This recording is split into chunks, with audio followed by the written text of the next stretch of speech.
You are listening to the Lawyer Life Podcast, episode number 53, Am I Getting in My Own Way? Confirmation Bias and Self-Sabotage.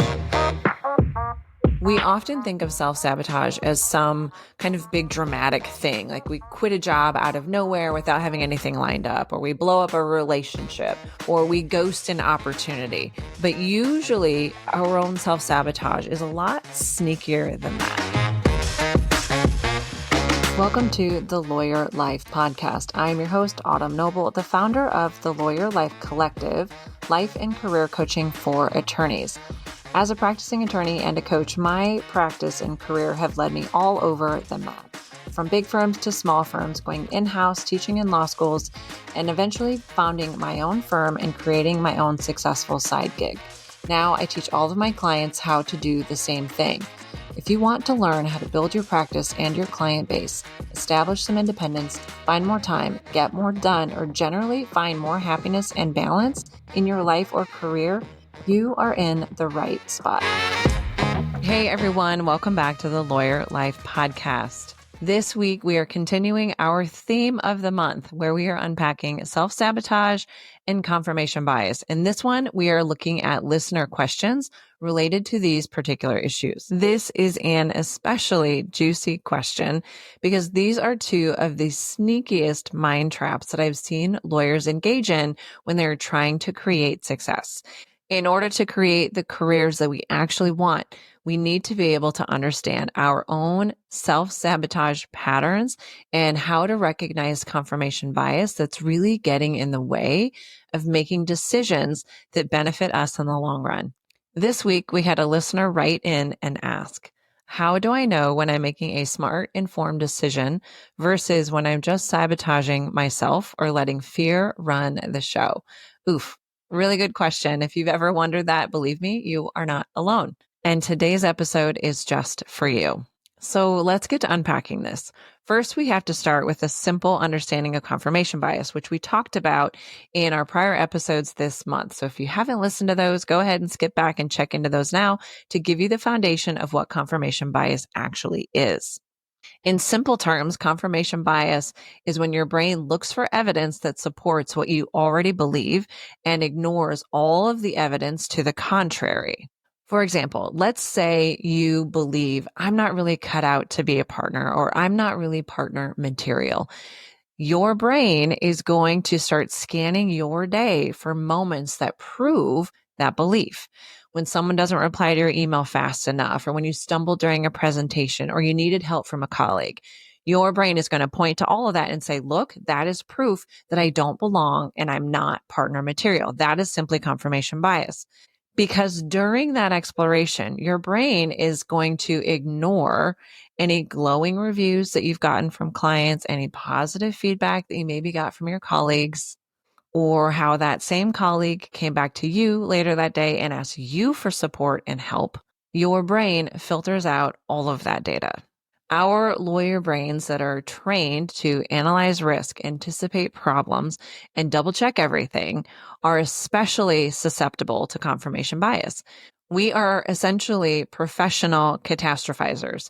So the question then becomes, what belief are you trying to confirm? What catastrophe are you trying to prove true with your own confirmation bias?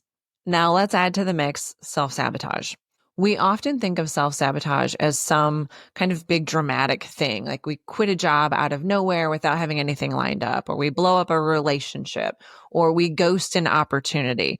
But usually our own self-sabotage is a lot sneakier than that.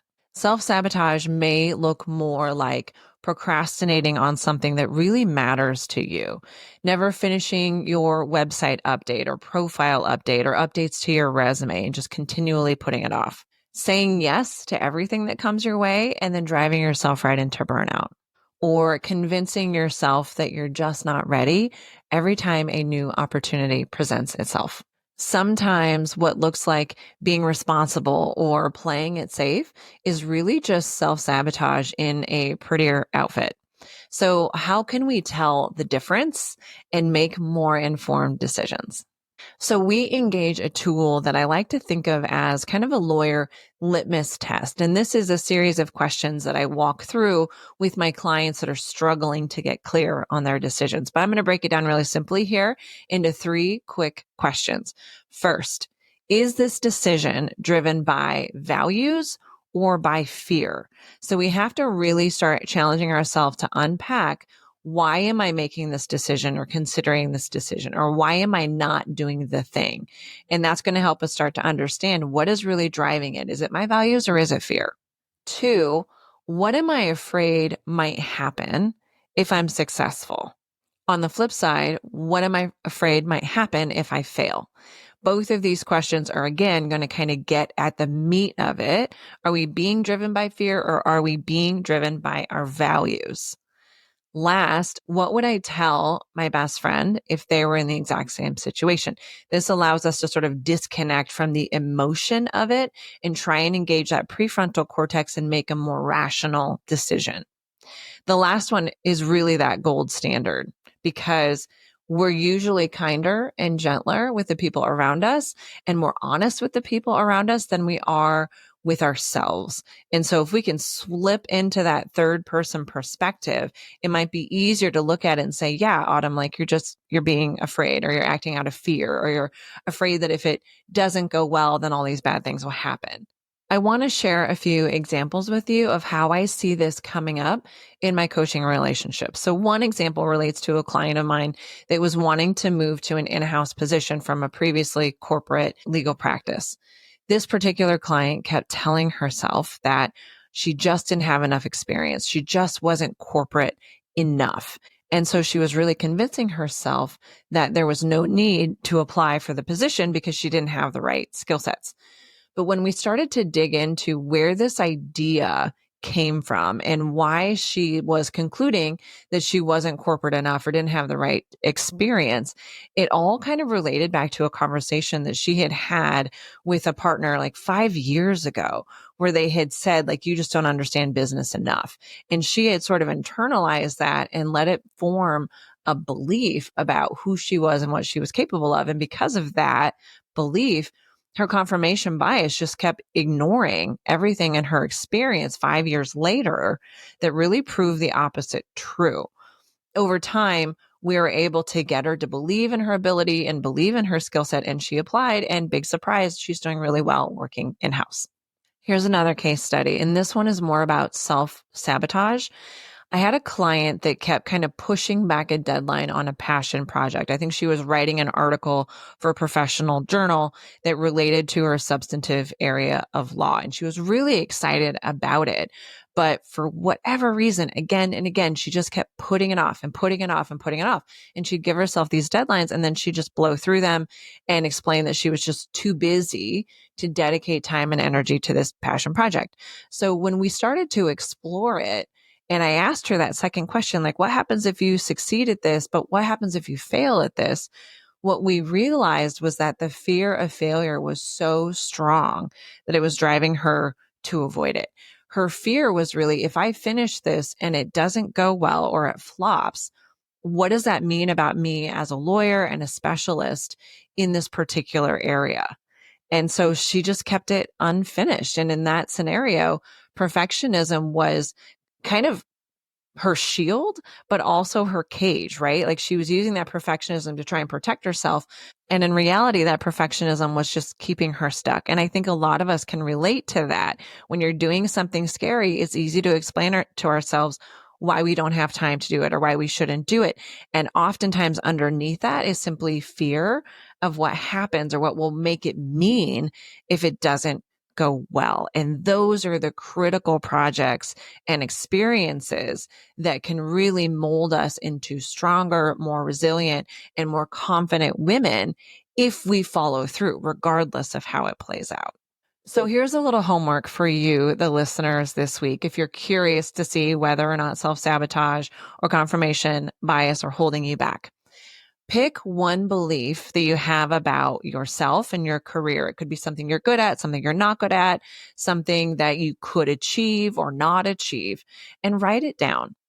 And then ask yourself, What is the impact this belief is having on my life and my career? Is it helping me or is it holding me back? Next, we're going to force ourselves to explore if we've got confirmation bias blinders on. So I want you to start looking for counter evidence to that belief, intentionally collecting moments and experiences from your life and from your career that disprove that belief. And believe me, this is going to feel a little bit weird at first, but it's so powerful because you really start to see, oh my gosh, I have kind of run down the road with this belief, and there's so much evidence in my life proving that this belief isn't true. And maybe I am capable of that, or maybe I can do that, or maybe I am really good at these things, even though I always say I'm not. Once you've identified that belief and got some sort of aha moments or a little clarity about the belief, I want you to share it with someone in your life. And it may just be speaking about what you've discovered and saying simply, I think I've been self-sabotaging myself, or I just realized that I've been proving an old story true that I no longer want to believe. It's really kind of wild how much clarity can come just from naming it and calling it out and letting the people in your life know that you're no longer going to subscribe to that limiting belief about yourself. All right, my friends, that is it for today's Q&A episode. If this hits home for you, share it with a friend or take a moment to leave a review. It helps more lawyers find the show and get the support that they need. If you have any questions or want to get support with your own self-sabotage or confirmation bias, reach out to me. Send an email to autumn@thelawyerlifecollective.com. And if you've got a question that you want answered from me on one of our next podcast episodes, send me an email to my email address or leave me a note on LinkedIn. I would love to hear from you and get your questions answered next time around. Until next time, my friends, in the interim, be sure to take care of yourself. Thank you so much for listening. And as always, thanks for sharing with your friends. Hey, my friends, this is a gentle reminder that if we haven't met yet, be sure to reach out and schedule a virtual coffee. I love meeting my network. I want to hear about what's working for you, what's not working for you. It helps me keep a pulse on the segments of the legal industry that I'm not working with directly. Furthermore, if you work at a firm that could use a little bit more support and education, I am still scheduling some upcoming speaking engagements for firms this fall. So if you have an interest or you have the ear of someone at your firm and you want to schedule a session with me, teaching your fellow attorneys about how to have difficult conversations, how to achieve any goal, how to find your own clients, how to sell yourself, or anything along those lines, I would love to chat with you and see if we can come up with some powerful content and training for your team. If that sounds good to you, reach out to me, autumn@thelawyerlifecollective.com. Last, don't forget, the Lawyer Life Collective has a ton of really good, cheap, self-guided resources available to you. If you are not interested in a full-time coaching engagement at this time, I totally get it.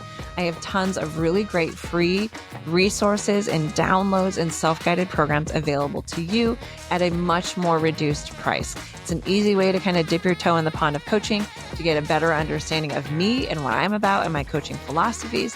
Head over to thelawyerlifecollective.com and check out my downloads and freebies page to see if there's something that might resonate with you.